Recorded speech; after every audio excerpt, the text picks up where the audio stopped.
નમસ્કાર મિત્રો, તમારું સ્વાગત છે અમારા વિડીયોની અંદર. અને આજે આપણે વાત કરવાના છે કે દાદા જે છે દાદાના ચમત્કાર વિશે. કારણ કે હાલમાં દાદાનો વિરોધ તો બહુ થયો, પણ કોઈનું ચાલ્યું નહીં. બધા વિરોધીઓ તેમના ઘરમાં જઈને હંતાઈ ગયા છે. હવે આજનો વિડીયો એવો છે કે દાદાનો જે ચમત્કાર છે, કારણ કે હાલમાં બધા દાદાના વિરોધના જ વિડીયો તમને જોવા મળશે. તો હું કહીશ કે આજનો આ ચમત્કારનો વિડીયો છે. તો મારા વિડીયોને લાઈક કરી દેજો, ચેનલ સબસ્ક્રાઈબ કરી લેજો અને મને સપોર્ટ કરજો. જે રીતે દાદાનો તમે સપોર્ટ કરો છો એ જ રીતે મારો પણ સપોર્ટ કરજો. તો દોસ્તો, વાત એવી છે કે એક ભાઈ જે છે, હું નામ નહીં લઈશ કારણ કે વિડીયોની અંદર કોઈનું નામ નથી લેતો. તો એમને કેવું હતું કે ભાઈ એમને કનાડા જવાનું હતું, પણ તેમનો વિઝા અપ્રુવલ નહોતો થતો.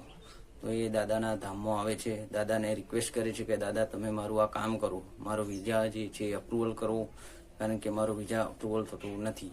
તો દાદાના સાનિધ્યમાં આવે છે અને દાદાને રિક્વેસ્ટ કરે છે અને કહે છે કે હું પછી વાર જ્યારે વિઝા મારો અપ્રુવલ થશે કનાડા જઈશ, અને કનાડાથી જ્યારે પાછો આવીશ ત્યારે તમારા ધામમાં દર્શન કરવા આવીશ ને તમને જે કીધું એમને એ રીતે હું તમારી વિધાનથી સેવા કરીશ.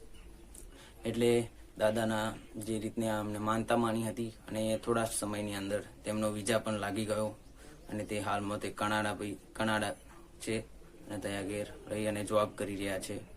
તો દાદાનો આ ચમત્કાર હતો. હું તમને જણાવીશ કે દાદા ઉપર તમે વિશ્વાસ રાખો છો તો સદા માટે વિશ્વાસ રાખજો. દાદા તમારી કાળી અંધારી રાત હશે તો પણ તમે યાદ કરશો, દાદાને એક પણ સ્મરણ કરજો તમે એકવાર, તો એ દાદા જરૂરથી તમારા માટે આવશે, તમને કોઈ બી રસ્તો બતાવશે અને તમને દરેક મુસીબતથી તે બચાવશે.